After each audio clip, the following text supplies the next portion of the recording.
The following is a presentation of the iRacing Esports Network.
Hello everyone and welcome to the finale. It's week 12, rounds number 12 of the iRacing official V8 Supercars Championship Series. It's been a series of highs and lows, shocks and thrills, and the odd three-wide photo finish to boot as well. So how else could we wrap up this roller coaster of a series than with a showdown between our title protagonists at one of the fastest, scariest, and most commitment-heavy circuits in Australasia. Ladies and gentlemen, brought to you live on the iRacing Esports Network and broadcasted by V8 Online, this is Phillip Island. This is 46 laps. This is 2 pit stops. This is crunch time for Sam Blacklock, Forzan Nabi, and Wayne Burke. I'm Bo Albert, back in the commentary booth for this series with Zach Hanlon alongside and Mr. JK Kennedy, bringing you the pretty moving pictures with some sound as well. Zach, heading into tonight, Sam Blacklock holds a convincing lead in this championship picture and is without a doubt a favourite to walk over the trophy tonight, but there is one slight problem in the form of the chasing joy behind him in second and third in the championship, with Forzan Nabi in particular, who with only 7 rounds counted has the potential to really close that outright points gap down and really put pressure on Sam at the death of this championship. Yeah, that's absolutely right, Bo. Forzan is very hot on the heels of Sam in this championship, and as it stands, he's probably the only person who has the potential to take it away. The other contender being Wayne Burke. He's got a rather large deficit to make up. It's not mathematically impossible, but we're probably thinking that it's quite unlikely. And Forzan, I think he knows that he needs a win tonight, and we can already see that he's currently sitting in preliminary pole position at this stage. So he's going to have to rely on a little bit of trouble for Sam, but, you know, we've seen a lot of different things happen throughout these races in this iRacing V8 Supercars official series. So it's going to be game on tonight, and both those drivers are going to be looking to get a very strong result. Yeah, absolutely. And it's going to be a very tough field to get any kind of result tonight because there are some very quick drivers who don't race every round this championship but have decided to jump in for tonight. And looking at the likes of Jake Burton, who's dived in. Brady Myers, who is sometimes a regular in the series, dived in as well. And in the previous split of this race, him and Sam Blacklock had a cracker battle for the win throughout the entire time. So we have plenty of things to look forward to when it comes to this race. But strategy will be at the forefront. 46 laps, Zach, and 2 pit stops. It's going to be tough to decide when you come into the pits and how you pit as well, because it's a tricky pit entry as well with grass all around and a very fast entry speed. Yeah, that's right. And we even saw some pretty interesting strategies out at Spa last week, where they had a very similar situation, very long race and a double pit stop. And we saw a few drivers taking advantage of the strategy play from that. Seems like, for the most part, the undercut is the way to go, but with a very cool track temperature tonight, the tire drop-off may not be as great as we expect. And we have seen at points throughout this season that the tire drop-off hasn't been as dramatic as we might have thought in some of the rounds. So pretty high load circuit here at Phillip Island, and it is rather tire dependent. A lot of places where you really need to rely on good traction from the rear tires as well. But with a 23 track temp, it's going to minimize a lot of that. So we'll have to see how we go, but it's definitely going to be a big contributing factor to winning a loss tonight. Yep, absolutely. And one of the drivers who is in the fight for this championship is Wayne Burke, and he's only just set his first lap now, won't get a chance to set his second time. And we saw how competitive he was in Scops, even walking away with a pole position for the race. He's only going to be starting number 7 for tonight, not going to get the second lap in. So for any chance of him getting the championship tonight, that is not at all what he would have liked. But we will go through the grid on screen now, and fighting for the championship and doing it from the front of the field, only just ahead of Jake Burton, is our pole sitter, Forzan Al Nabi, walking away with a 28.7 lap, which is a fantastic effort. Jake Burton, like I said, alongside him on the front of the road, trying to help out Trans-Tasman Racing teammate Sam Blacklock wrap up this championship. Blacklock will be kicking things off from P number 3, so a great effort there, and he has to settle with Jordan Ross alongside him on the second row. Brett Loxton breaks into the top 5 on the grid with Brady Myers alongside him.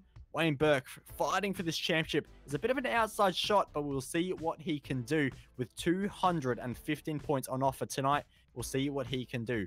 Cooper Webster will kick things off from P number 8 with Corey Preston and Riley Blythe, who is in a Speed Cafe ERT car with black rims, I can report, kicking things off from the top 10. Yeah, then we have Carl Stokes out of P11. Brian Borg's going to start out of position number 12 with Chris Coxhead in 13th position. He's lined up next to CMR's Steve Jansen. Warren Pickering's going to take out 15th position with Greg Sharp coming out of 16th. 17th for David Kinman. 18th for Reese Keane. Emily Jones down in 19th position with Brendan Jackson, rounding out the top 20.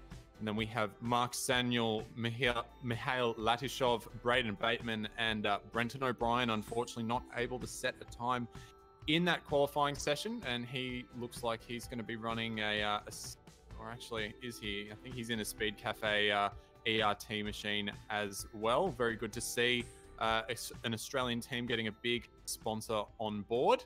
And we'll hope that he can progress his way through the field this evening.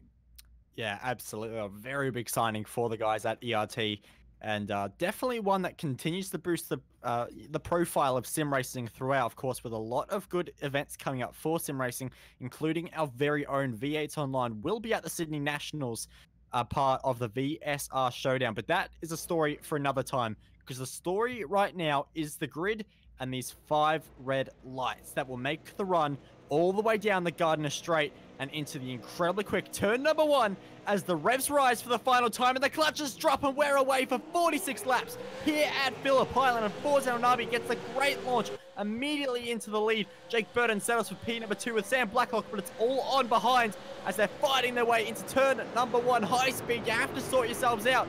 And so far, it looks all clean for the field. But turn number 2 is where it's going to get all the bit closer.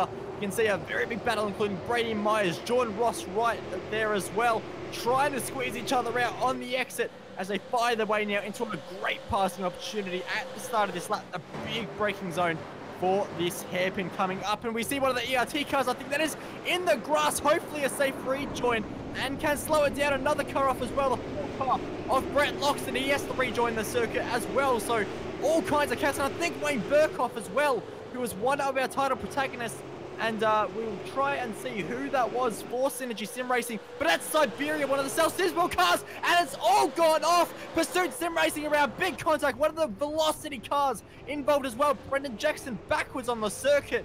And Zach, that was coming a long time because that mid-pack was very messy for a long time.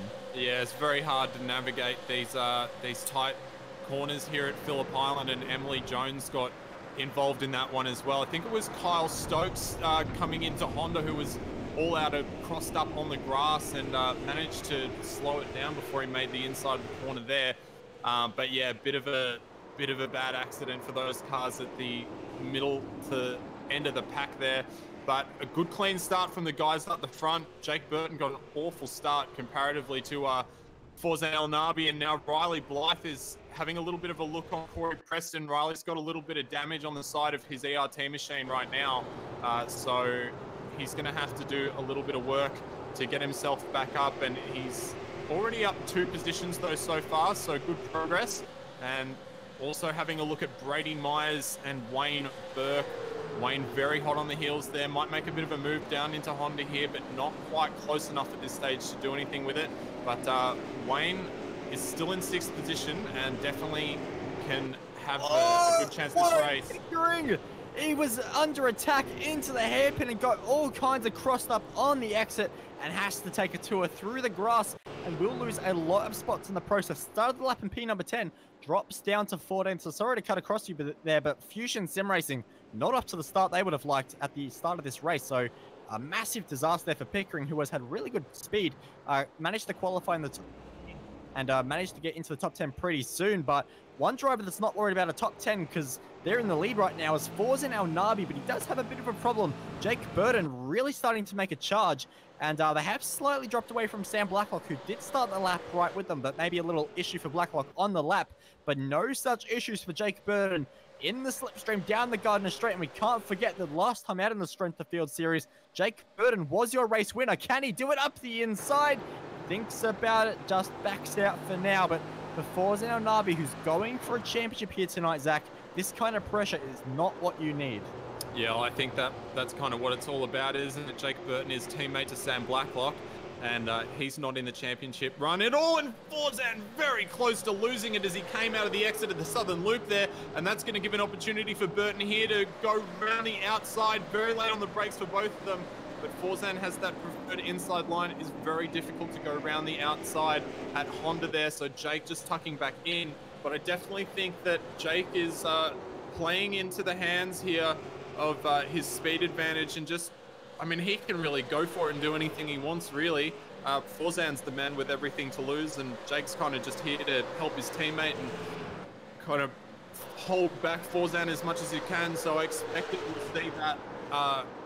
I expect that we'll see Jake Burton putting on massive amounts of pressure to Forzan for as long as this race as he possibly can. But for the time being, Forzan doing a really nice job. We do have Corey Preston and Blythe now, and Blythe going down the inside. He's going to have to go around the inside at turn number 11. He's got some good speed coming out of there, but Corey Preston's just going to chop him off as they come into turn 12. Riley Blythe just barely not touching the back of that cross-continental motorsports car, and now pulls out. Got a nice run out of turn 12, going to come down into Doohan Corner on the outside. Very difficult to make it work, but they're going to go in there 2 by 2, very late on the brakes for Blythe. Corey Preston manages to hold that inside line nice and tight, and that is a position for Riley Blythe. Very nicely done there as they come into the Southern Loop. Yeah, absolutely. Had to do it the hard way around the outside, but had the guts to do it, had the momentum as well, and is already slowly beginning to skip away from the cross-continental motorsports car of Corey Preston. So great move there for Riley Blythe, and even though it is a little odd seeing him in a Holden Commodore, it has to be said, doing a fantastic job. And Preston's struggling a little bit at the moment, and this is slowly beginning to create a bit of a train as a lot more drivers are getting into this, including Chris Coxhead and Brian Ball, as we've just seen that Braden Bateman has actually made his way into the pit lane already, so he's had some kind of issue, and there was a lot of damage to that car at the start of the race, and I think instead he's actually just decided to pull off the road, and his day is done. So a disaster there for Braden Bateman. But nonetheless, for the rest of these drivers, still a massive 42 laps to go. And for Forza El Nabi, that is going to seem like an absolute age because Jake Burton is not giving up at the moment, just keeping himself in touching distance of the Trick Sim sports car and keeping the pressure on little bit by little bit. And we know Jake Burton, Zach, and if any kind of opportunity does arise, he's going to go for a 110% commitment with no regrets. Yeah, Jake Burton's a very aggressive driver. I mean, we do have a lot of aggressive drivers in the Australian sim racing community and especially in this V8 Supercars community as well. And he's definitely one of the people that you don't want to have right on your rear bumper. And he's going to, as we've said, he's probably going to be applying as much pressure as he can for as long as possible. And, you know, the more that he pushes Forzan as well, that's going to cause Forzan to possibly chew up his tires a little more and use a little more fuel as well. So that'll play into the strategy in this race. And as I said, pre-race here, the pit strategy was used to the advantage of quite a few people last time out at Spa, where we did have another one of those races where we do have 2 pit stops, as we will tonight. So all those little things can make a big difference when it comes to that stage of the race. And we're probably expecting cars to start pitting probably between, I think probably the first cars will start pitting around lap 13, and we'll probably expect to see them coming in no later than lap 17 or 18 this evening, and similar stints for the second one as well.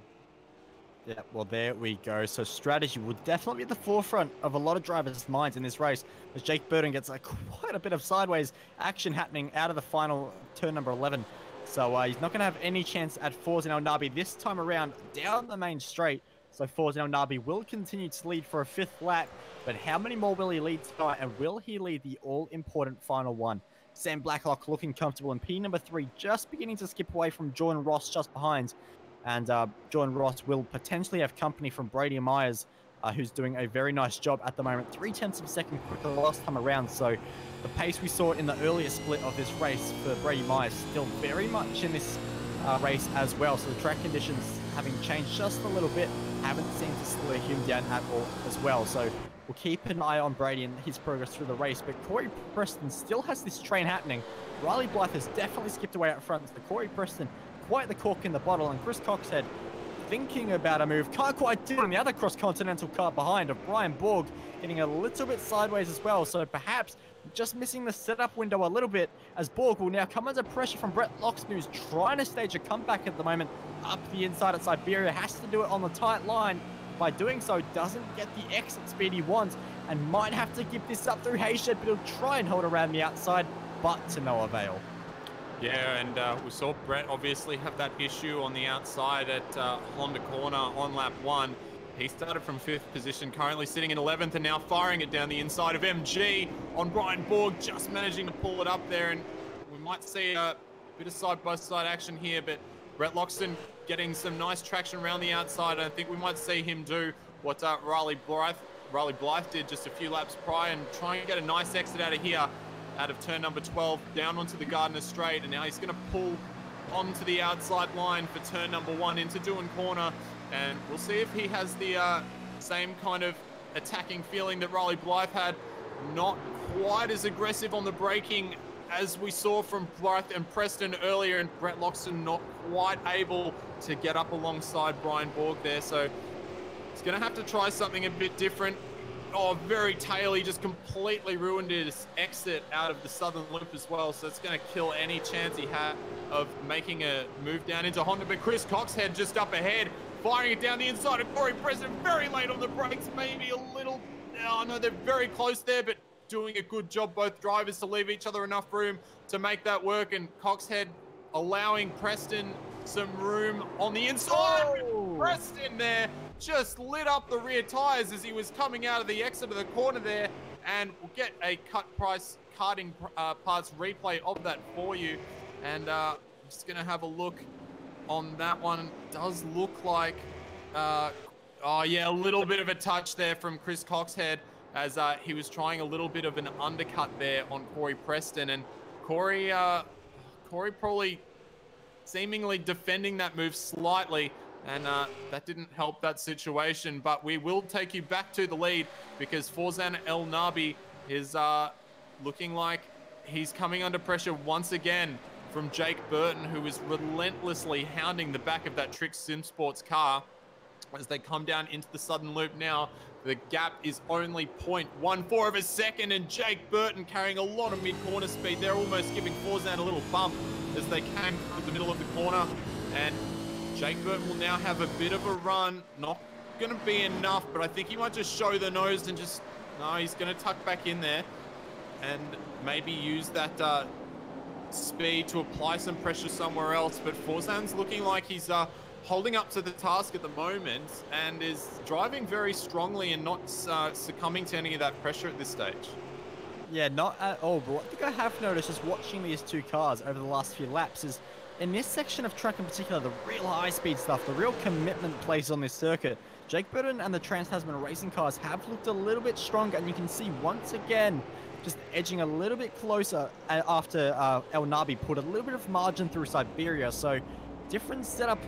The ways these two teams have gone about it are completely different, and their cars are working in two very different parts of the track. And as we come onto this straight, El Nabi does get very nice traction most of the time, but in the second phase of the lap, Jake Burton's car definitely has the advantage, which does allow him to have a bit of a slipstream down this Gardner straight, heading towards turn number 1, but he just hasn't been close enough on the last few laps. Is this the lap to do it? Not quite as well. So we know Jake Burton, he's loving all the strategy elements as well, loves to race, but right now having absolutely no luck finding his way past Forzan Nabi, who does get into the southern loop a lot nicer than he did last time around. Just missed the apex last time around. Make sure he redeems himself on lap number 9. But Burton, as close as he's been for the last few times, and if any chance he wants to go for a pass, this might be it. But once again, just happy to sit behind, not willing to show the nose.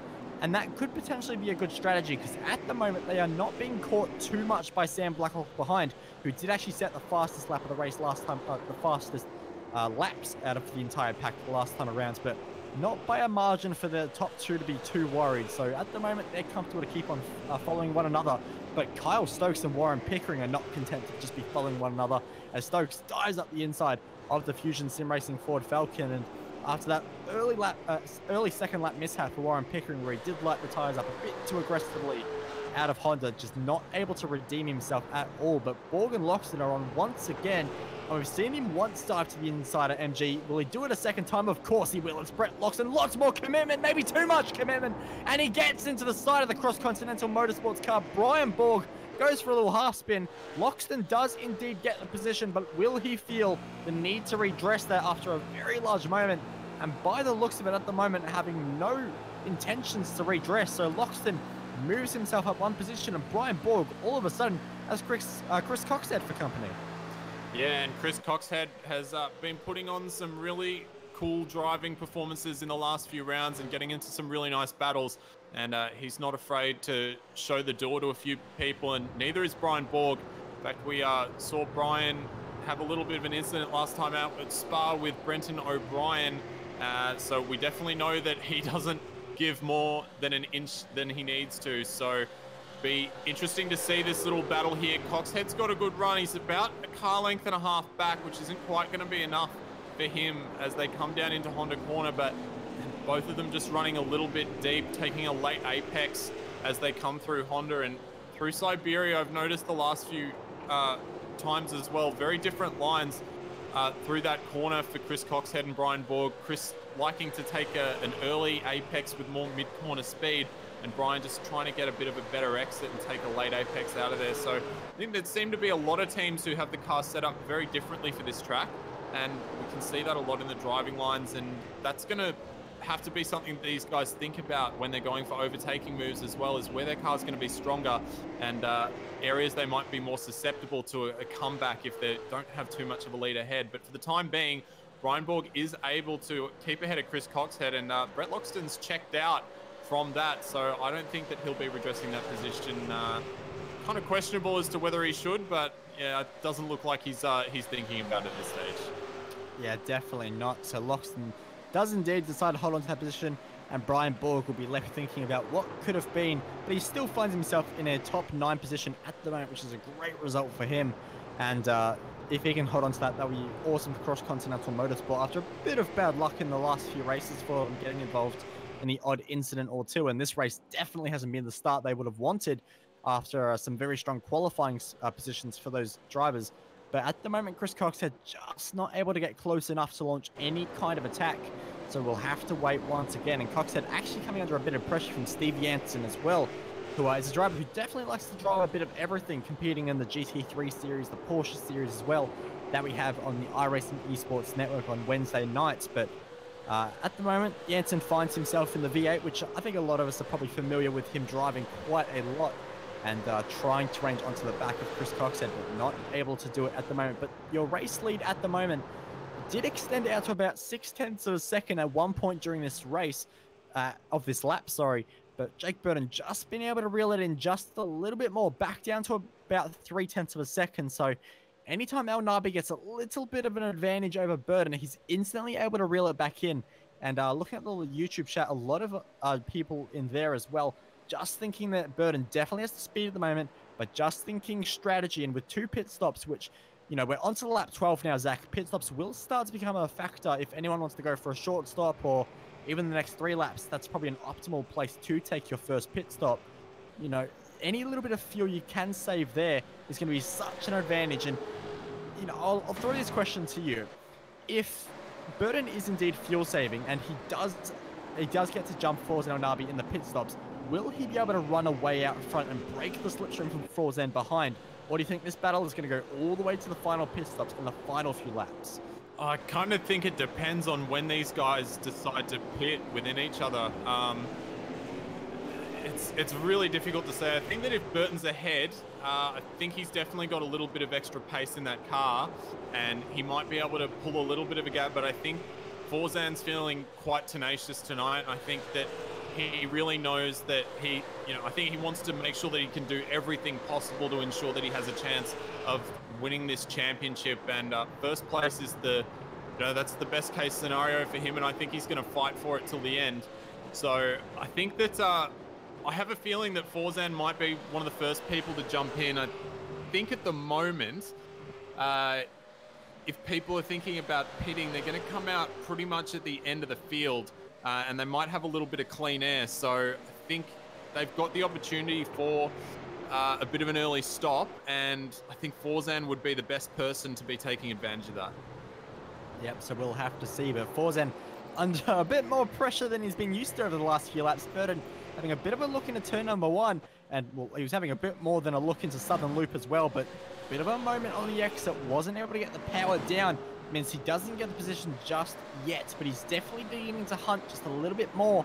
And the margins between the two cars into braking zones, into turn-in points, getting a little bit closer and a little bit more aggressive from Jake Burton behind. So this is the part of the race where he starts to turn up the wick a little bit and really start to make Forzan Nabi work for this race lead, which they've extended to almost 2 seconds now over Sam Blacklock, who's still running in a comfortable third and currently championship elect position as well. So Blacklock doing everything he needs to do while Burton fights it out with Nabi out front. But at the moment, we do have another battle happening out on track as Webster finds himself going side by side into the hay shed. A very brave move to make it. He's just about done it, but Jansen doesn't make it.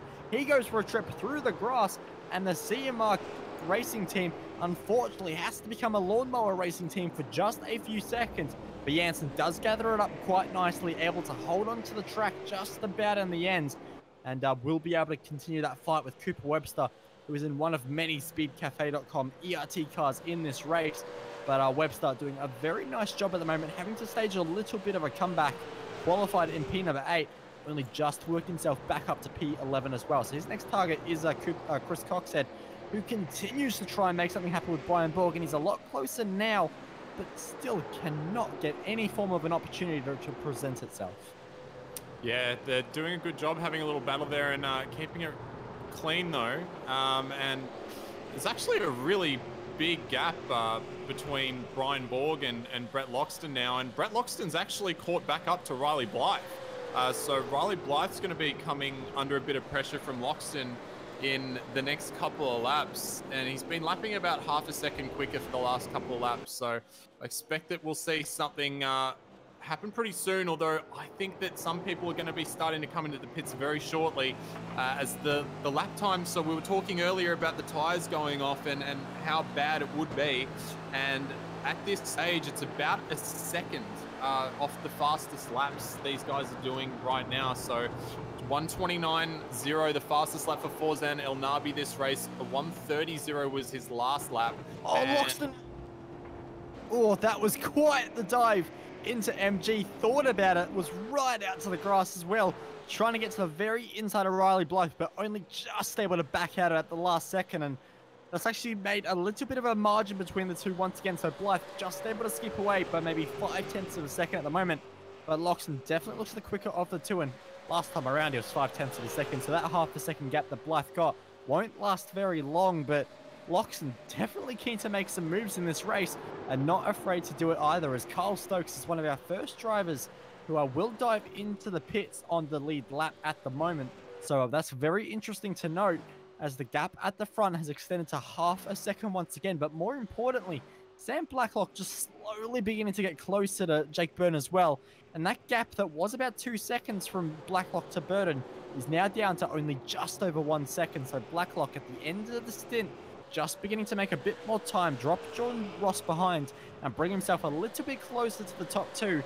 Maybe not close enough to have anything to go by if the pit stops are just around the corner, as Carl Stokes leaves his way now at the pit lane. So that shows you how long the pit lane is here at Phillip Island. It's a very long pit lane, so plenty of time to think about what you're doing strategically when you're trundling down the pit lane at 60 kilometers an hour.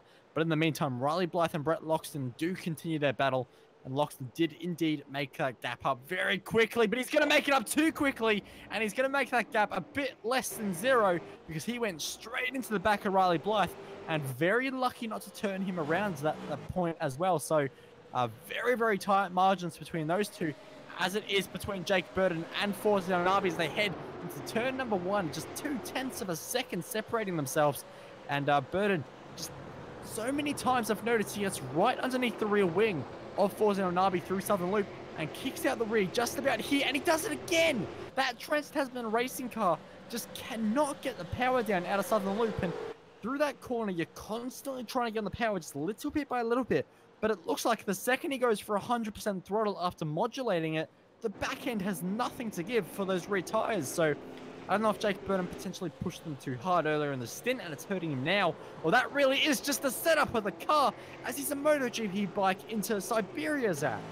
Yeah, I've noticed that car in general has not had the same traction that Forzan El Nabi has. Jake doing a very good job to close up in the mid-corner and carrying a little bit better exit speed as we can, entry speed, pardon me, as we can see they're just starting to close as he comes into the entry and in the braking zone in this corner. But as we can see now, Forzan El Nabi just able to pull away in that traction zone once again, and it looks like Forzan and Jake are coming in, as is Blacklock, as is Ross, as is Myers, and Wayne Burke is the only one from that group to stay out at the moment. That's an interesting strategy from him, and it looks like the pair of Blythe and Loxton are going to come in as well as Borg and Coxhead. So lap 16 is when we're seeing it all happen, and it's going to be a race in the pits now. Who's got the best crew? And Brian Borg, he might have actually not pulled up in time for the pit lane there, and I would say that he hasn't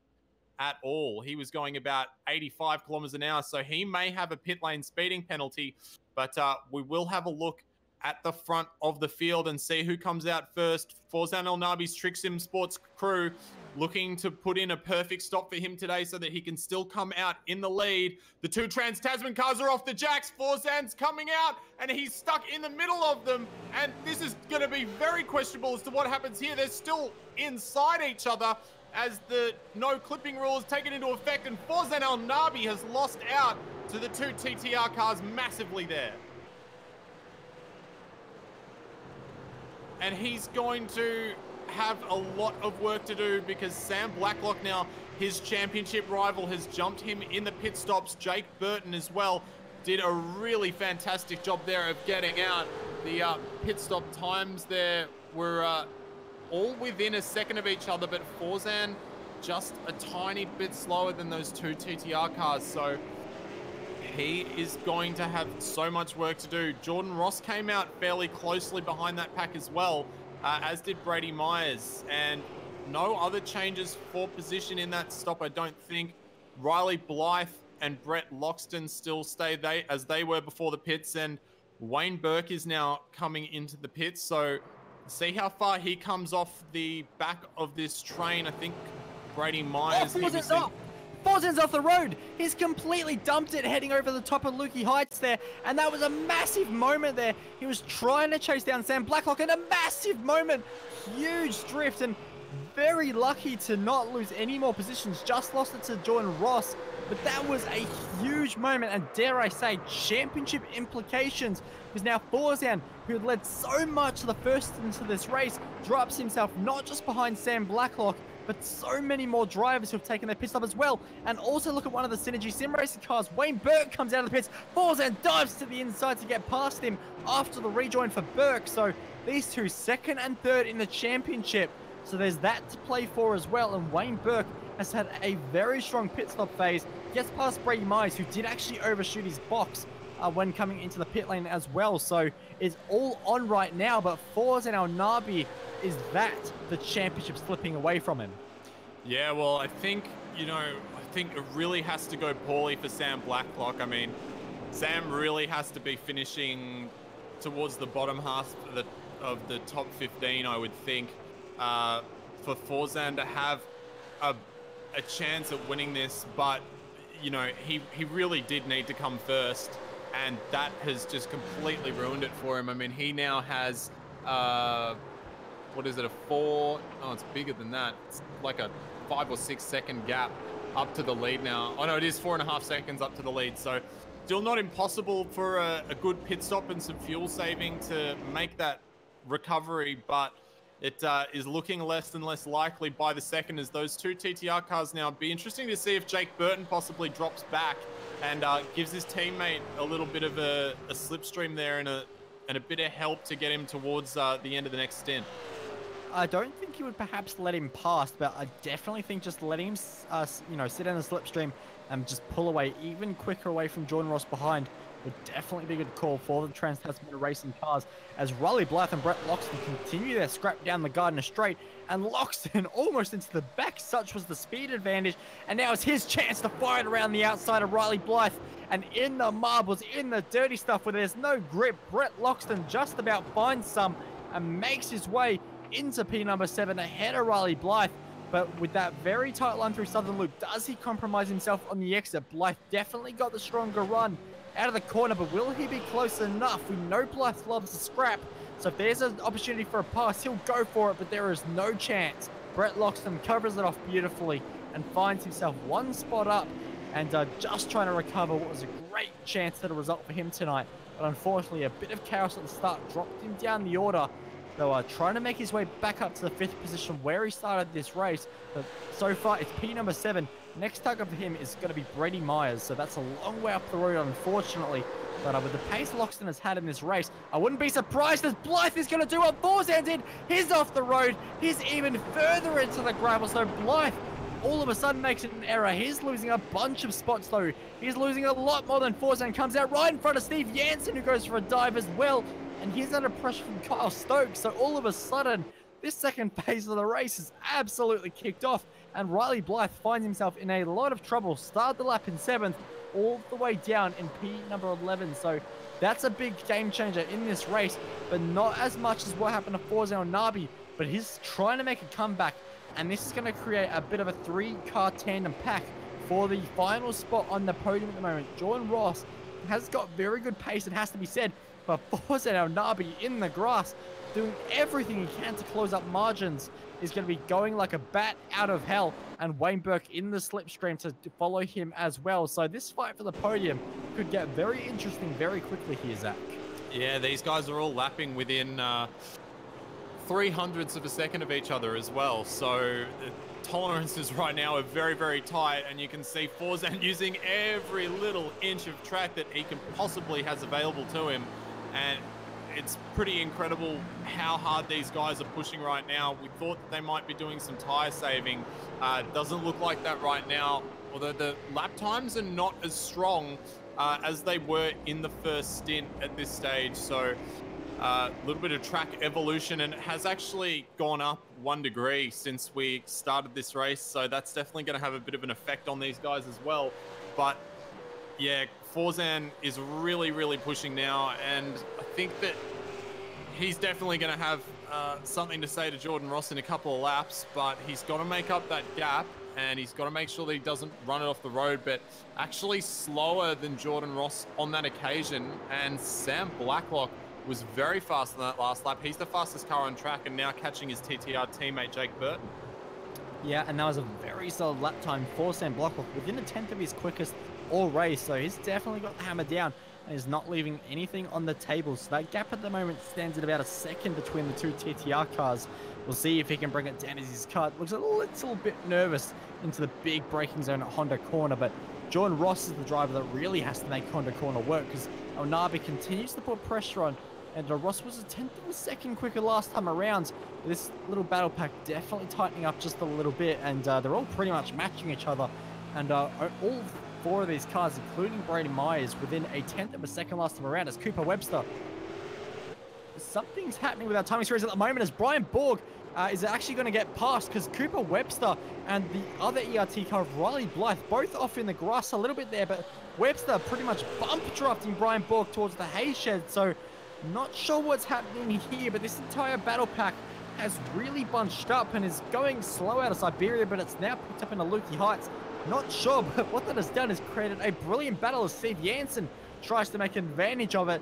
Looking up the inside of Blythe, close margins there into the braking zone, but not able to make anything happen. But I'm just going to rewind a little bit to try and see what happened here, Zach. I can tell you exactly what happened. Is Cooper Webster went for a massive send on Brian Borg and got into the back of him. It was a fairly ambitious move and kind of put Borg into a bit of a half spin, and then also clattered the front right-hand quarter, which is why Brian Borg has a little bit of damage and now covering off Cooper Webster. There's a bit of a touch into turn number 1 there, and that is a high velocity corner you do not want to be touching as you come into the entry there. And Riley Blythe now hunting around behind this group just to see where he can make something work, and Steve Jansen also licking his lips, waiting for something to happen and get an opportunity going there. Cooper Webster getting a great exit, goes to the inside already through Stoney Corner there, and going to go round the outside.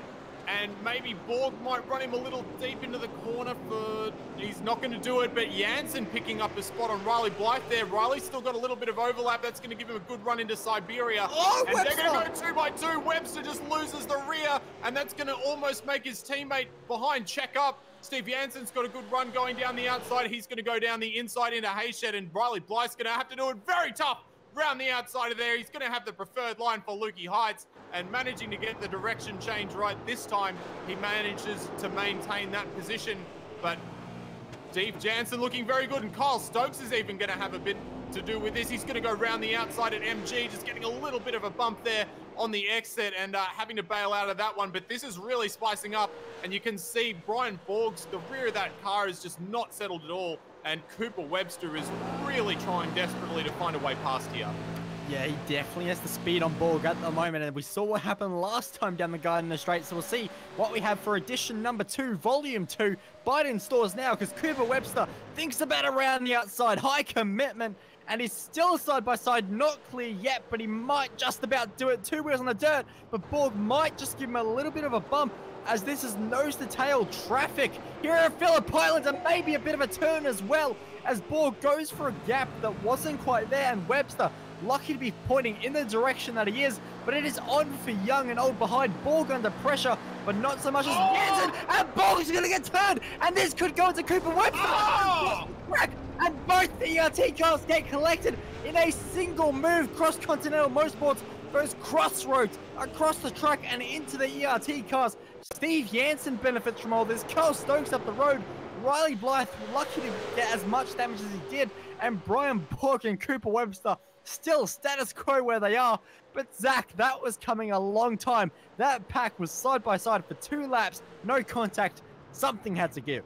Yeah, I'm just having a look back at that from Riley Blythe's perspective there, and it's very hard to say. I mean, I think Brian Borg knew exactly what was happening, and Riley was still drifting across to the inside, and I think Borg still just had that angle with the intention of going towards the apex of that corner in the braking zone, and that was just not going to work for either of them there. So very unfortunate for those two ERT cars to get collected there, but we do have it on for the lead right now. Jake Burton and Sam Blacklock, the two Trans-Tasman Racing teammates, the gap is as close as it has been the whole race right now for them. 0.38 of a second as it stands currently, and Jake Burton's been pushing it pretty raggedly these last couple of laps. Sam Blacklock's been faster by 0.3 of a second on average the last few laps round, and these lap times already starting to fall off again, just 7 laps into this stint. So the tires are going off very quickly here, but they kind of seem to maintain around that area. So they're probably at their natural pace now, and the natural pace for Sam Blacklock is looking very good as he's just taking some nicer, smoother lines through these corners than Jake Burton right now. Just maybe overdriving the car just a little bit to try and maintain that lead, but I don't think he'll be too disappointed if his teammate gets past. But I mean, Jake Burton's the guy that likes to go out and win races, so I have no doubt that he'll play it pretty clean. But Forzan El Nabi and Wayne Burke now are having a bit of it on, because Wayne Burke has been closing ever so slightly these last few laps and was 1/10 of a second faster the last time around. And he's another one of the guys who we've seen put in some great performances. And we've got to remember at the beginning of this race as well, the top 7 cars were only separated by 0.3 of a second in that qualifying session. So all of these guys are extremely tight for times. And the race pace at the moment is very similar for all of them. And guys, Webster and Borg cannot seem to get away from each other, because Cooper Webster is having to defend down the inside at turn number 1. Brian Borg going round the outside this time and managing to just pull it off.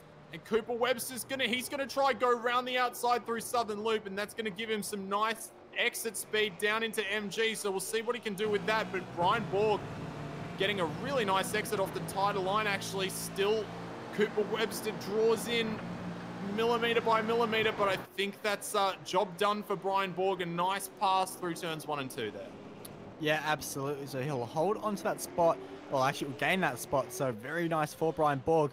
But I will see how that battle does indeed develop, as the leaders do indeed get within half a second one another. And Corey Preston actually involved in a battle as well, getting past Reese Keane. But Keane's going to try and dive back into Siberia, but not quite able to do it. Preston just able to drive around the outside and make that position work. But position number 3 is definitely getting interesting, because Jordan Ross, before a little bit of a moment through Lucky Heights for Forzan El Nabi, it was actually a very much nose-to-tail 3-way battle for P number 3, but a little moment for Lucky Heights, for Forzan El Nabi through Lucky Heights, sorry. And that unfortunately just meant that Wayne Burke and himself would fall a bit away from Jordan Ross. So this definitely has the potential to close up a lot more once again, but El Nabi just able to pull away just slightly now from Wayne Burke. So good effort there from him. And Brady Myers trying to get involved in this as well. And he was the only one of those 3 in front to actually make it into the 29s the last time around. So good effort there. So we'll wait and see if Brady Myers can indeed make his way into this battle pack as well. But Carl Stokes has indeed got his way past Steve Jansen, but Riley Blythe begins to make his way back into this fight. And Zach, this is just all a little bit of deja vu at this point. Yeah, well, it's not been the best of races for Riley Blythe, and he's had to have a couple of recovery drives this season as well. But it's on for Borg and Webster again, and Webster going around the outside at Honda, and that's going to give him a nice line into Siberia, and I feel like he'll probably take that position away, although Borg's going to hold it around the outside. He really does like that outside line, Brian Borg, today, and making it work a lot of the time this evening, but not this time. He's going to have to give up the position that he just worked so hard for to get back. But into the grass there for Cooper, and he's not going to make the turn-in point for Lukey Heights, so that has hurt him quite a lot. He's got the preferred line for MG, but will the grass affect his braking performance? It might just about, because Brian Borg able to sail around the outside of MG. So much more performance, and you were saying that he lost that spot. He's just about got it back, Zach. Yeah, good on him. I mean, yeah, little mistake for Cooper Webster there, and you got to make sure that you're getting all these lines perfect to not succumb to a move like that. But now he's got a great run down the Gardner Straight, and he's going to go around the outside at turn number 1 again, I feel. and so he will. Late on the brakes for both of them. Cooper Webster door to door with Brian Borg as they come through turn number 1 and into the southern loop, and Cooper Webster will take that position back. Now, can Brian Borg use that good traction that he's had the last few laps in that cross-continental motorsports car?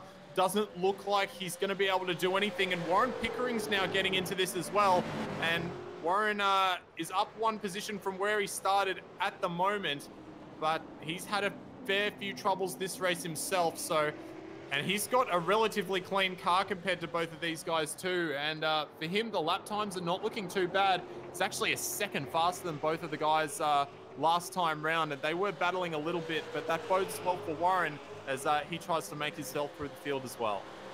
Yeah, absolutely. And of course, he had that little issue at the start of the race, but definitely making amends now. So he's had some very strong pace and showing just what he is capable of. So that's a great effort there for Warren Pickering as Borg just looks up the inside, but not able to do anything with it.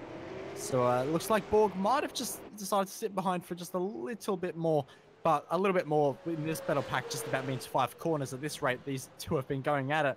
But it's been fantastic to watch, and looking forward to see just how they continue on in the next few laps. But Steve Jansen really beginning to come under pressure. Riley Blythe now, but Blythe's coming under pressure from his rear brakes because that car was not stable into turn number one, and had to very much catch it. But he is still well and truly on the back of Steve Jansen, so we'll see what kind of run he can get, building momentum all the way through Southern Loop. And it is a good run, a little bit of oversteer, but still manages to get the bite out of the rear Dunlops and get the traction. So we'll see if he goes for a move into this massive hairpin, big braking zone, and up the inside on the curb as well.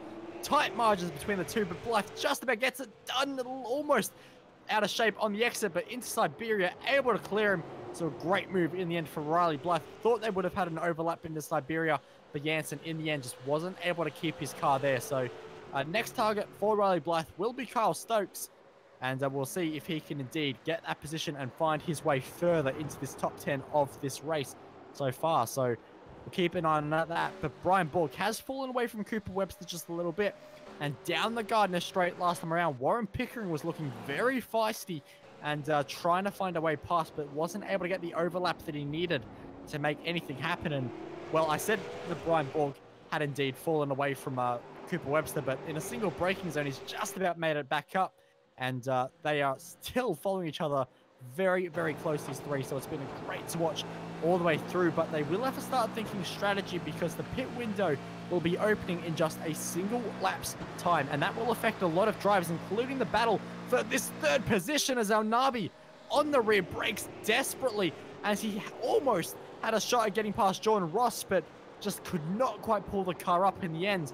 And Ross is able to hold onto that third place as they make their way onto lap 29 at the moment. So pit window is going to get very, very interesting very soon, but this is going to be a bit more of a crucial one because this is going to determine how much rubber, how much grip you have in the dying laps of this race, because there are no points for what position you're in heading into the second pit stop. The points are only paid at the end of the checkered flag. So how much grip do you want to sacrifice now? How much do you want to gain later on in the race? That is the question that a lot of these drivers are having to ask, and none of them out of the top 6 are at least willing to take it this time around. But Warren Pickering might just think about staying out a little bit longer because the pace is strong for him at the moment. Recently managed to find his way past Brian Borg. So that little battle that we have been watching finally means that Warren Pickering gains another spot, moves himself into 13th, and continues his charge up to the early lap dramas. But third place at the moment, especially coming into the pit stop phase, is where I think the action could be, Zach. Yeah, definitely. And I think, once again, I think Forzan El Nabi's the man who should be pitting here. Maybe Wayne Burke as well could take some advantage from this. And, I mean, I personally feel like pitting earlier at this stage is better. It's about a second a lap better on tyres. And we've seen as well that the Trick Sim Sports pit crew not quite as fast as some others around him. So he's going to want that fresh rubber early to get that track position. But I have noticed, as we were saying earlier, the lap times kind of start plateauing about, 7 laps after or 7 laps into the stint. The tires kind of stay around the same area for lap times. So the guys are all doing at the moment, or all the guys in the top 6 are currently doing around a 30 flat or a 30.2 at the very least, and 28.9 is the fastest lap of the race so far. And when they came out last time, they were doing about 29 ones, 29 twos. So I think that some fresh rubber would really go a long way. And Wayne Burke has decided to pit, and I think that's a good decision from him. So we'll see how that plays out for Wayne Burke. And he might have to do a tiny bit of fuel saving towards the end of this race, but the Synergy Sim racing cars are very fast and hold a lot of natural pace. So he might just be able to drive it about 97% and save the fuel that he needs to. So I suspect that that'll kind of force the hand of Jordan Ross, his teammate, and also Forzan Elnabi here to make a bit of a move as well. But Forzan definitely looks like he wants to get the position done on Ross before they get into the pit lane, as he's coming right hot on the heels as they come into Honda, and might even just gonna take the nice wide line, as Jordan Ross just taking a little bit of a shallower line there, and Forzan just making sure that he's not going to lose any time whatsoever. And there's a possibility as well that Forzan could be fuel saving a little bit in this stint, just to get the fill time a bit better, as he did lose out on the first pit stop. So have to see if these guys come in this lap. A couple of other drivers have come in as well. I believe Brett Loxton has made a pit, and we saw Kyle Stokes come into the pit lane. Riley Blythe has also come into the pit lane too, and has just left recently. So Forzan Elnabi and Jordan Ross now coming up to the pit entry. Will they decide to pull in? Jordan Ross getting very sideways as he comes out, not going to pit, but Forzan does. So we'll have to see where Forzan comes out in comparison to Wayne Burke. Hasn't been the best of laps for Forzan, so have to see how Wayne Burke does here. But none of the leaders have decided to pit. Interesting. Jake Burton and Sam Blacklock still circulating around the track, and I'd expect to see them in pretty soon as well. Yeah, I think they know they've got the margin back to Jordan Ross and P number 3 at the moment. So they're just trying to basically make sure they've got the rubber at the end to get away from any kind of attack that they can be thrown at. But I'm interested to see what happens between Burke and Darby on the exit here, because let's not forget that Jordan Ross is a teammate for Wayne Burke, both Synergy Sim Racing drivers.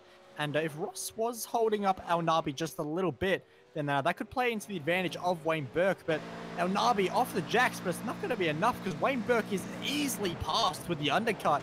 So Elnabi loses that spot, but not even close. It's a massive margin between the two. So I'll just take a look at the pit stop times and see just how close. And it was relatively close. It was only about half a second difference.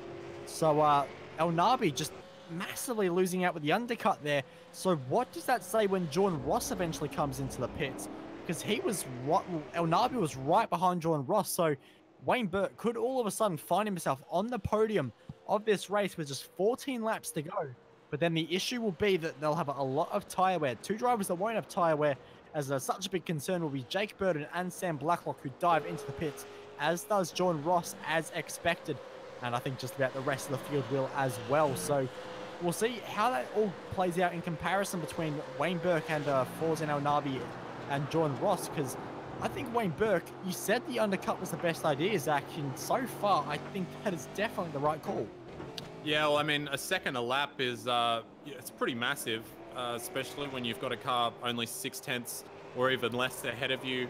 You can make that up on the outlap. And also the pit entry, the pit exit, pardon me, here at Phillip Island, you're so slow in comparison to the cars that come roaring down into turn 1. At other tracks like Monza and tracks like that, you have to slow down massively, as the two TTR teammates are going to fight for it coming out of the pit lane.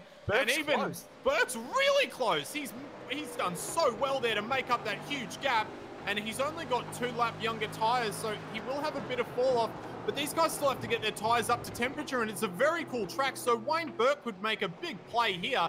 If he was able to get past Sam Blacklock here, that'd do very well. And Forzan's right there as well. So these guys are actually back in this race fairly well now. And Sam Blacklock's going very defensive, and Wayne Burke round the outside, just a touch. Little bit of a touch there. Both cars able to stay on track, and now this is, I might unsettle Sam Blacklock quite a bit, because he really needs to make sure that he finishes this race. And now he's got 2 cars right back on the tail of him, and the tires aren't that much older. It's not going to make a big difference for the last, I'd say, 7 laps of this race. So they've got a bit of work to do now, those TTR boys. Yeah, absolutely. And when we saw the advantage that, you know, Wayne Burke had with the undercut, I was going to say potentially the TTR cars might be under pressure, but I thought that was a long shot. I thought there was, you know, it was just a bit of opportunistic commentary for myself, but no, really, Wayne Burke right in this fight now with Trans-Tasman Racing, and El Nabi is riding the fight as well. So out of nowhere, we've got a 4-car battle for this race lead. Of course, the TTR cars do have a tire advantage. We can't forget that. But the undercut has been so powerful that Wayne Burke comes across the start-finish line now. Jordan Ross, who did have that position, is only now across the start-finish line. So the undercut is so huge around Phillip Island, and we have a cracking race with just 13 laps to go. Yeah, well, I mean, Wayne was behind Jordan prior to the pit stops, and now he's 6 seconds behind.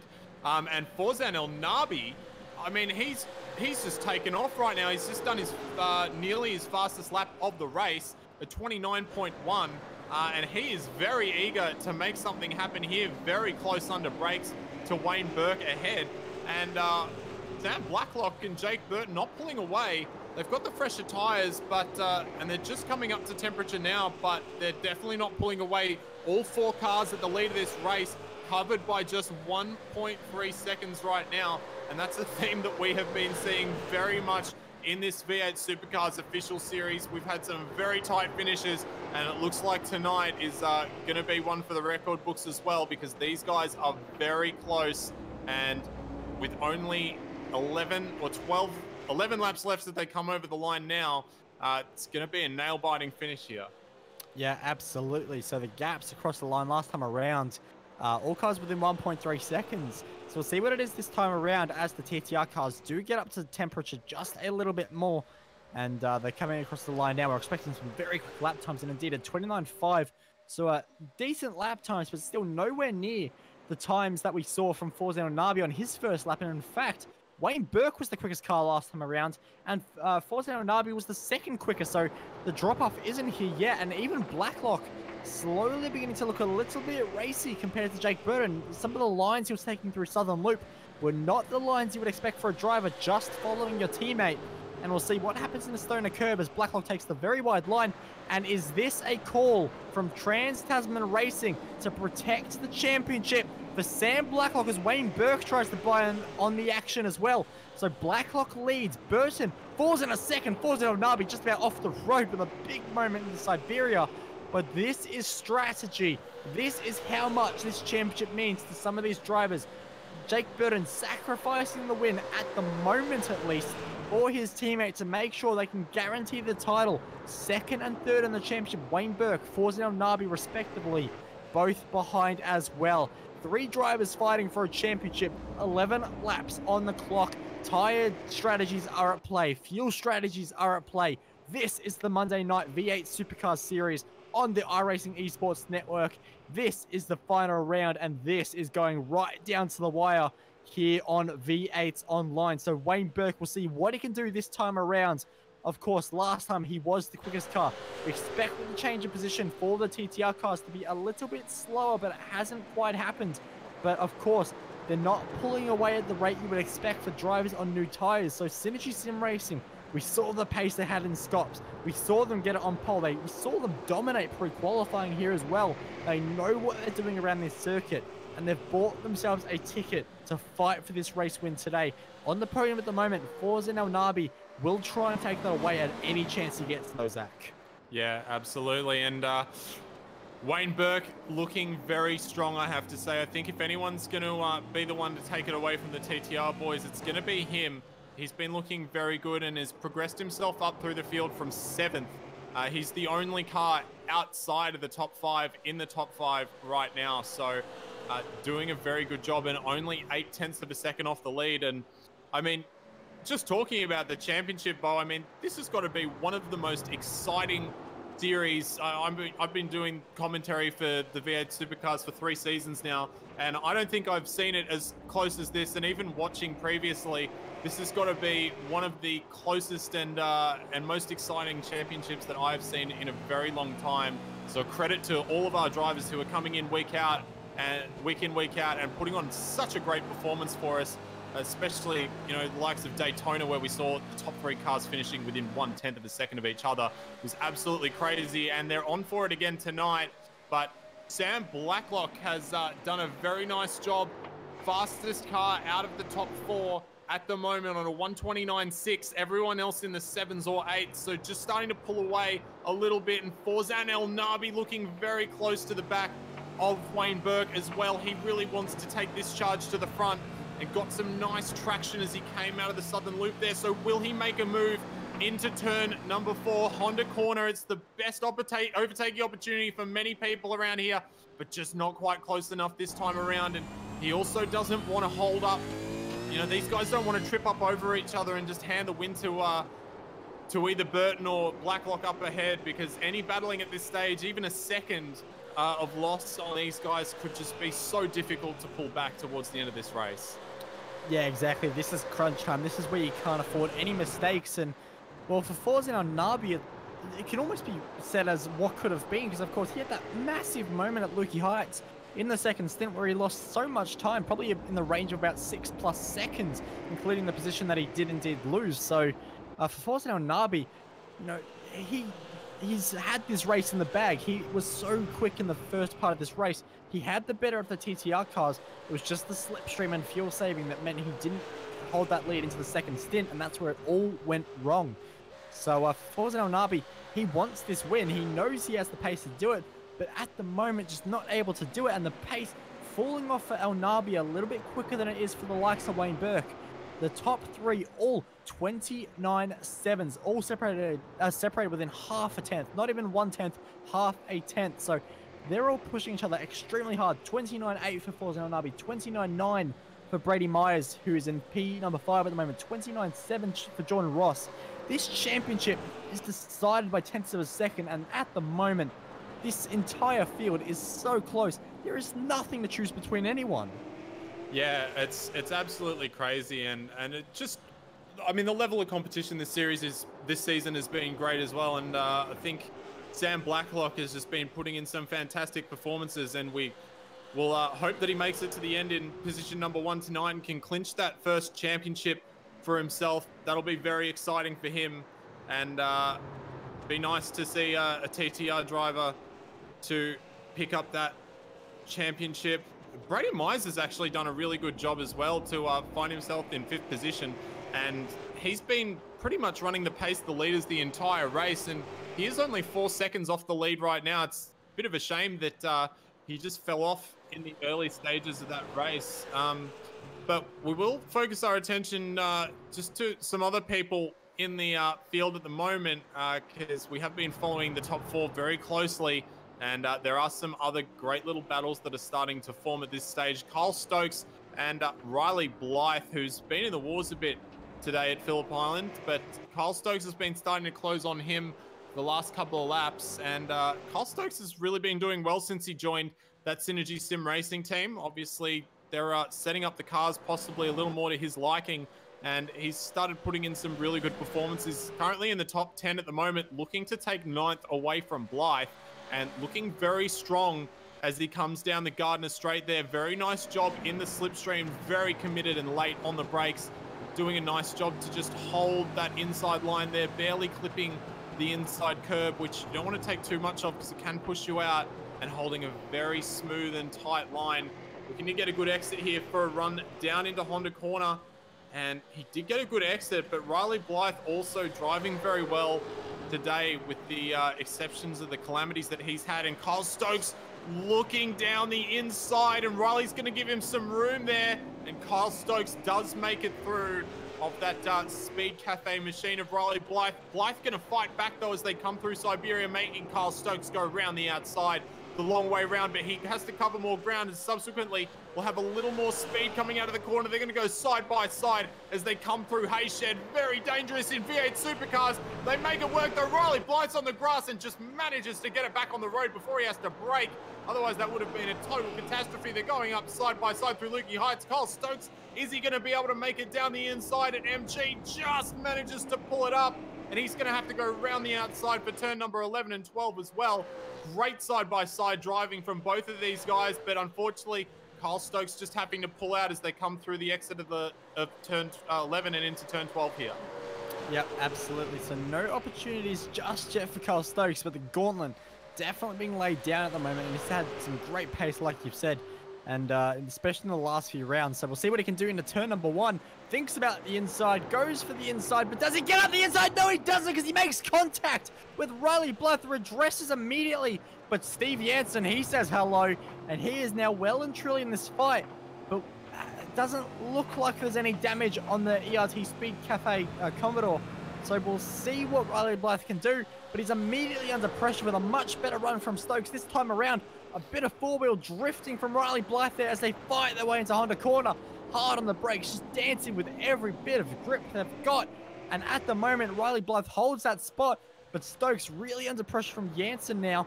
And this is going to get very, very feisty, because this is for a top 10, and there is always bragging rights over who gets the top 10, Zach. Oh, yeah, absolutely. And Steve Jansen is probably...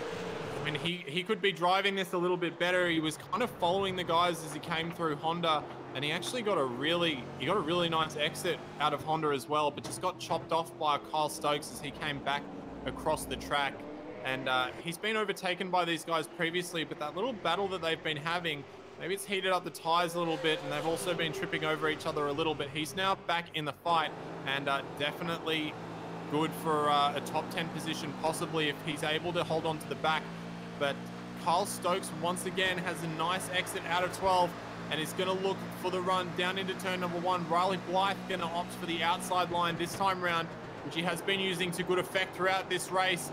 And Kyle Stokes doing a really nice job to just get the slide job done in there and just cut in and under and up in front of Blythe as they come into the southern loop. And that's job done for the time being. So long as he can keep good traction, he should have that position done.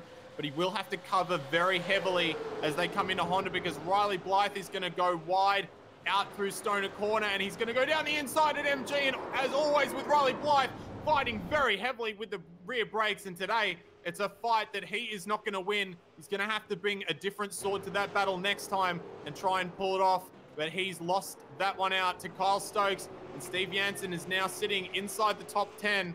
So it's been a bit of a shocker for Riley Blythe today, but that one was all by himself. A little bit optimistic as he came into MG there, but nice job from Stokes to keep up that pressure, and he now holds position number 9. Yep, exactly. So we'll see what he can do. But Forza El Nabi and Wayne Burke just been closing up the gap between one another last time around, as well as this entire front pack continues to lap within a tenth. Oh, I was going to say they all lap within a tenth, but unfortunately Forza El Nabi was a 10th and 2,000ths outside of Sam Blacklock's lap. So the consistency is really falling off for El Nabi now. 2,000ths is just a nightmare. But El Nabi definitely putting pressure on Wayne Burke at the moment, as this top 4 has not given up one bit as we head to 4.5 laps to go. And this is where the money is made. And, well, there's no money to be made, but figuratively, this is the game time. This is where the drivers have to put everything they've got into these last few laps. Make this the best few laps they have driven, especially for Sam Blacklock, who is leading this race at the moment and needs to win his first iRacing V8 Supercars official championship. He's in the money seat at the moment, but can he make it all the way to the end of lap 46? It's one of the longest races we've ever had in the iRacing official Monday night series. So the driver's really working it over this 2 pit stop race, which has produced this spectacular finish as El Nabi tries to get a good run onto the Gardner Straight, but just not quite got the run that he needs to challenge into turn number 1. But we've seen him be very strong out of Southern Loop, so just maximum commitment as Burke doesn't quite make the corner as well as he probably would have wanted. And now El Nabi really has to hook up this left-hander as well. And Burke taking a very tight line, actually meeting with the grass. El Nabi just going a little bit wider to try and carry the momentum, but just a little wobble on the exit there means he doesn't get the momentum that he needs, doesn't get the run that he needs, so he'll be stuck in P number 4 unless he's feeling very opportunistic. Can't do it though. Shows the nose anyway, just to put him under pressure, as Jake Burton is actually right under pressure as well from that's Wayne Burke, who gets a little bit of a moment out of Honda corner as well. So it's all getting a little bit close between the top 4 now, and you know, this could all just be bubbling into a very, very interesting last lap or maybe penultimate lap. We've seen it many times in the series, Zach, that everything just boils a little bit more and a little bit more, and then out of nowhere, it just explodes. Yeah, absolutely. I don't think that there's going to be any lack of action tonight. And Forzan's been pulling back this last lap. He was the fastest car on track by a 10th over these guys. So this battle is actually extremely interesting to watch. The way that the 4 cars ebb and flow between each other. You can see throughout particular stages, Forzan closes up on Burke, who falls away from Burton, who's catching up to Blacklock, and then it all seems to reverse its way back round as they come towards the second half of the lap. And Forzan El Nabi not quite as fast. In fact, it's Wayne Burke who was the fastest that time around, and they're just trading quick laps, but the 4 cars are now closer than they have been pretty much since they came out of the pits. The top 4 now covered by 1.1 seconds. And last time it was about 1.3, 1.4. So these 2 cars behind are starting to just pick up the pace ever so slightly, but they're going to need to pick it up by a whole lot more because there are only 2 laps remaining. And it's going to take a very desperate move, I think, to make anything happen here. But we have some very desperate men driving these very powerful machines, and when the adrenaline's pumping and everything's going, you don't know what decisions they might make. And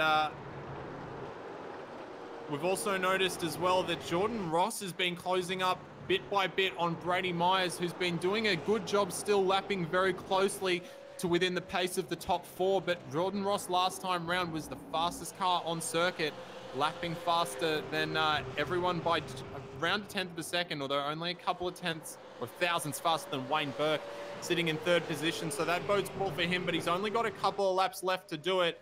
2 laps left as they cross the line now, and the gap from 1st to 4th back out to 1.3 seconds. And Wayne Burke, though, looking very strong and much closer to Jake Burton than we've seen in the last couple of laps. Yeah, absolutely. Wayne really starting to threaten the back of the Trans-Tasman racing car. And of course, for most of this race now, we have had a TTR 1-2, but Burke wants to have a bit of a say in that. Of course, he has to do this the hard way, qualified down in 7th, which for him would be probably a bit of a disappointment after how quick he has been. But looking to the inside now, doesn't quite commit, he commits too much, and he's made contact, and Burton goes around, and Burke is also going to have to lose. Well, you guys have to be very careful not to lose the spot to Forzan Nabi, who goes around the outside of Siberia, trying to use the camper to his advantage, gets a bit of oversteer to boot as well, as this is going to get very feisty. I said this could boil over at any moment, and indeed it has. 2 laps to go, and Forzan El Nabi now having to fight for P number 2. Blacklock, though, has been given a gift. He can run up the road and try and escape this. Burke sliding through MG. He might have overheated the rear tires in that move. Of course, he got sent sideways a bit as well. So maybe nothing left in the Dunlops of Wayne Burke. So we'll see what he can do. But Jordan Ross all of a sudden has disappeared from our screens. We'll see if he returns. But he was catching up to Brady Myers, but not anymore. Back on screen now, though, but we will keep our eyes on P number 2. Blacklock starts the final lap of him not being an iRacing official, V8 Supercars champion potentially, unless drama strikes at the last minute.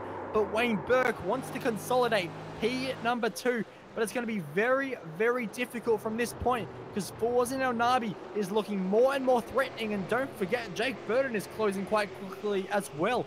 Out of those 3 in that little fight for P number 2, he has the freshest tires of them all. So we cannot discount Burton from trying something if he can find just a few more tenths of a second as they dive for the Honda corner all late on the brakes. Nothing left to give. And Burke really struggling a little bit, but doing a good job to manage what he has left of Dunlop rubber. El Nabi just not quite looking close enough to make anything happen. And Burton still a little while away as well. So we might turn our attention to the number 5 car. Sam Blacklock leads through the hay shed. He's never won an iRacing official V8 Supercar series. He moved over from the Race on Oz site where he played a bunch of other games, competing against myself and a bunch of others on the iRacing platform He wanted a new challenge. He wanted to try and compete against the best on this service. And through the final 2 corners, he might just be able to pick up another championship. He's won the Dev Series. He won the OSR Series just a few weeks ago.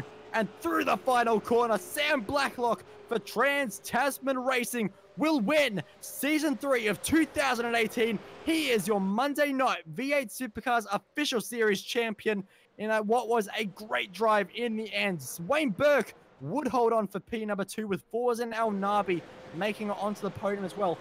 First, second, and third for your championship, but it's not over yet for Brian Borg. He finds himself trying to desperately find his way past Warren Pickering at the moment. Fusion Sim Racing driver having to come from 15th on the grid. Might have one final hurdle as Borg thinks about it into MG. Can't quite do it. 2 corners to go, and it would have to be a fuel drama surely for Warren Pickering to lose this 12th place and make this an absolute last second heartbreak. Misses the final apex just a little bit, but should be able to drive the car all the way to the line to pick up P number 12. Borg tried, wasn't able to do it in the end. But Zach, I'm just about losing my voice, so what a race that was. Yeah, that was absolutely fantastic. And, you know, if there's someone who deserves the championship this season, Sam Blacklock has been putting in some just absolutely fantastic performances. He's always been up the front, and with the exception of 1 or 2 races where he had some bad luck, I think Brazil comes to mind, and a couple of others, he's done just an absolutely phenomenal job all throughout this season. So a big congratulations to Sam Blacklock, and I'm sure that there's also congratulations for his teammates at TTR, because, you know, when you're part of a team like that, there's a lot of people who are helping out and putting in big efforts for everyone to try and succeed in that. And so a big congratulations to them for taking out the championship. But it was very well fought as well by the other guys who were very close to taking the championship, Wayne Burke and Forzan El Nabi. Forzan El Nabi, you know, hasn't really been a massive talking point in the official series the last couple of seasons, but boy, is he one to talk about now. And Brett Loxton, who had a bit of a quiet race today, he's another one of those breakthrough competitors who's had a really strong overall season, and believe he finished, well, we obviously have to check out the results later tonight, but I believe he's going to come home around 4th in that championship as well. So a great job from him. But we will take you through the final race results for this evening, and it is your championship winner, Sam Blacklock, who went out on a high and won here at Phillip Island. And he was followed very closely by Wayne Burke and Forzan El Nabi, just a second covering the top 3 podium finishes. So well done to all of them. Jake Burton getting shoved out at the last second for 4th position. Brady Myers had a pretty quiet race for the most part, but doing a good job to come home in 5th position. Jordan Ross had his well, he didn't do particularly well in the second phase of that pit stop and ended up down in 6th. Brett Loxton fought his way back from some troubles up into 7th. Chris Coxhead, a big mover up from 13th position into 8th. A nice strong way for him to finish his season. And I think that Chris is another guy who we're going to have to watch out for as we progress through more seasons in the V8 Supercars official series. Kyle Stokes ended up in 9th position, and Steve Jansen took out the top 10 position tonight. Riley Blythe would bring things home in pin number 11 after getting hit by just about everyone. Warren Pickering would hold on from the attack from Brian Borg for pin number 12. Reese Keane in pin number 14 with Mihail Latashov making it into the top 15.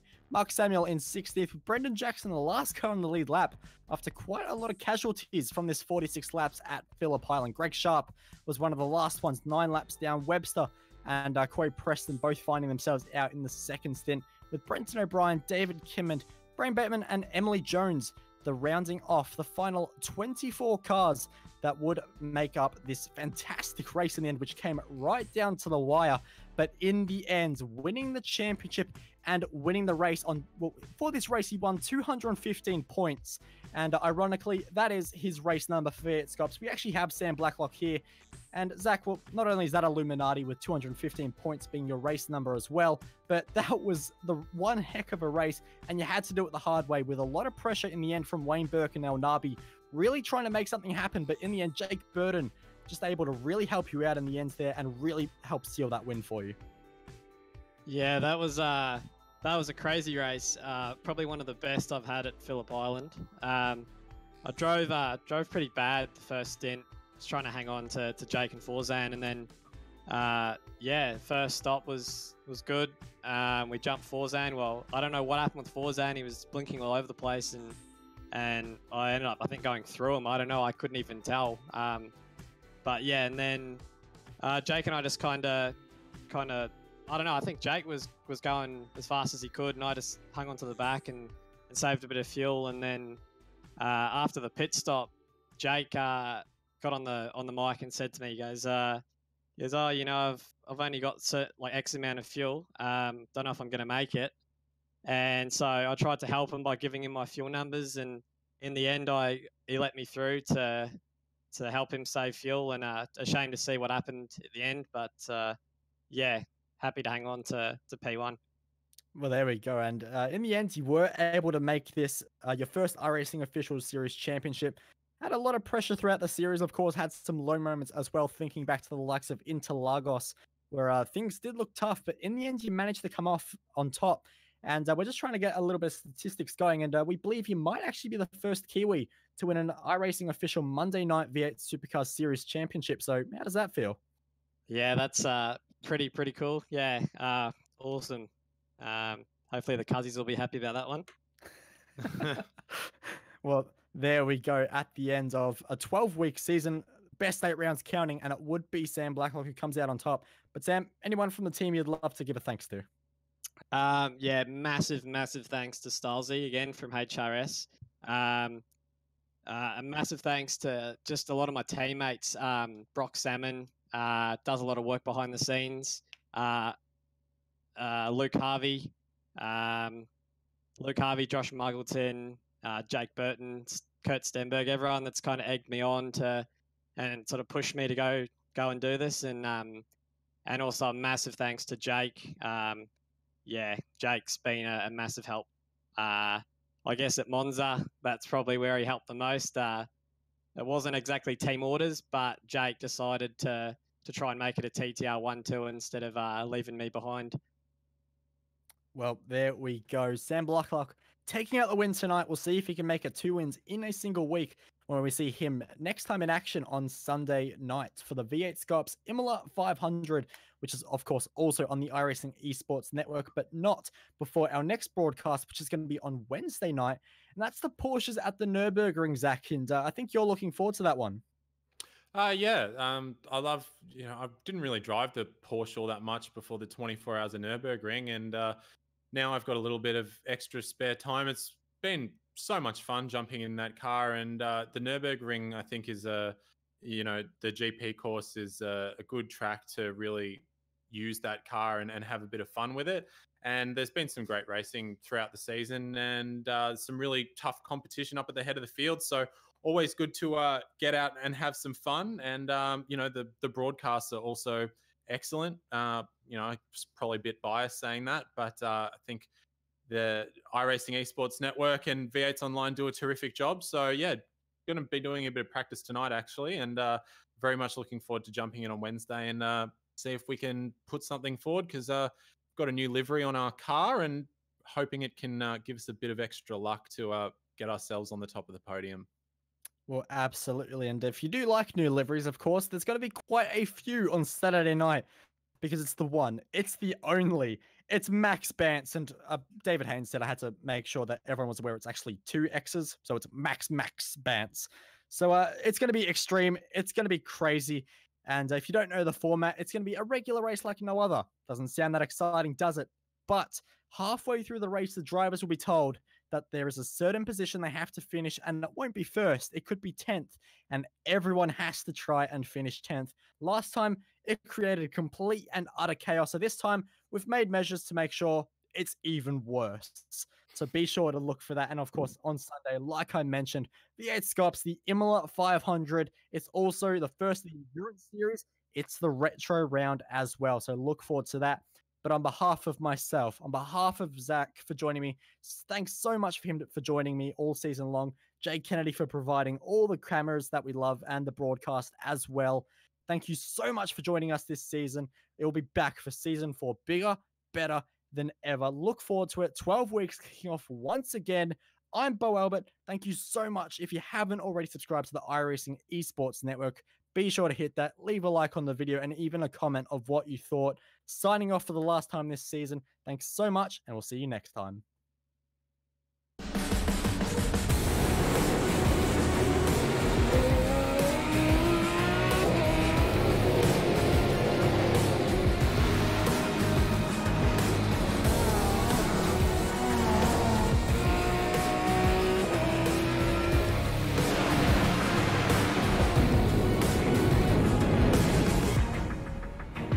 The following is a presentation of the iRacing Esports Network.